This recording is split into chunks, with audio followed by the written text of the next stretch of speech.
J'ai le bonheur de cuisiner avec Adeline. Elle est productrice de pommes de terre. Et puis, c'est pas n'importe quelle pomme de terre, c'est la pomme de terre de Noirmoutier. Pour moi, c'est une des meilleures pommes de terre du monde. Vous savez, cette petite pomme de terre un petit peu sucrée avec un vrai goût de terroir. C'est quoi la recette la plus simple et la meilleure de la pomme de terre? Cuit à la vapeur dans une cocotte avec un peu de goémon, du sel de Noirmoutier forcément et du beurre. Ça tombe bien parce qu'en fait, on va revisiter un petit peu ta recette. On va le faire en cocotte, tout simplement. En cocotte luttée. Luttée, c'est fermer une cocotte pour que toute la saveur de la pomme de terre de Noirmoutier reste à l'intérieur. Alors, on va faire une petite pâte. Je mets de la farine, du sel de Noirmoutier. Je vais mettre un tout petit peu de blanc d'œuf. Je rajoute des algues. Je rajoute un petit peu d'eau et je vais te laisser bosser. Quand on parle de pommes de terre primeur de Noirmoutier, on parle d'histoire de famille, hein, c'est ça, hein? Mon mari, son père était producteur et son grand-père. Les enfants, enfants, j'ai deux fils qui prennent la relève. À quelle époque on plante les pommes de terre? On commence à planter début janvier parce qu'on a un microclimat qui est très bon sur Noirmoutier. Pour les récolter début avril. Un petit peu de farine. Pendant que je fais ça, est-ce que tu peux m'expliquer comment on fait pour enlever cette peau-là? Alors on les met dans un torchon. Je mets du sel, du gros sel de Noirmoutier. Oula! Voilà. En fait, ça fait comme un peu du sable, ça. Voilà. Et ça enlève les petites peaux. Pour accélérer la cuisson, tu vas me les couper un petit peu en quartier, d'accord? Moi, mon boulot, c'est de les mettre dans la cocotte. Explique-moi comment vous organisez la production de pommes de terre. Alors on est 30 producteurs, on vend tout à la coopérative.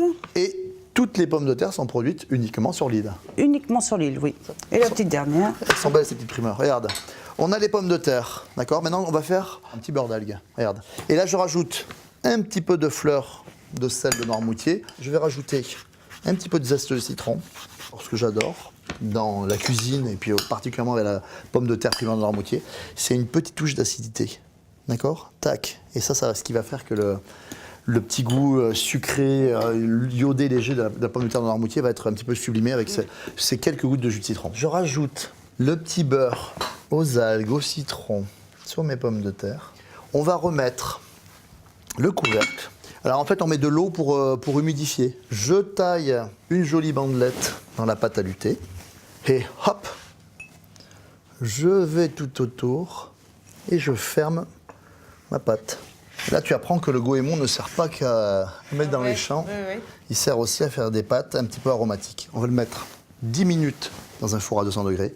On va baisser la température à 180 degrés et on va attendre à peu près 50-60 minutes. Et là, tout à l'heure, on va déguster ça. J'espère que tu ne seras pas déçu. À tout de suite. Et voilà, Adeline. Alors, est-ce que la croûte se casse facilement? Oh oui. Regarde.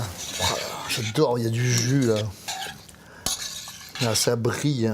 C'est un peu magnifique. chaud, mais c'est super bon. Ça va? Est-ce que la qualité de la pomme de terre primeur de Noirmoutier est préservée? Ah oui. Donc c'est une bonne recette. C'est une très bonne recette. Alors maintenant, faites-vous plaisir, profitez de la saison. C'est le moment ou jamais de déguster cette pomme de terre exceptionnelle. Alors maintenant, c'est à vous. Bon appétit!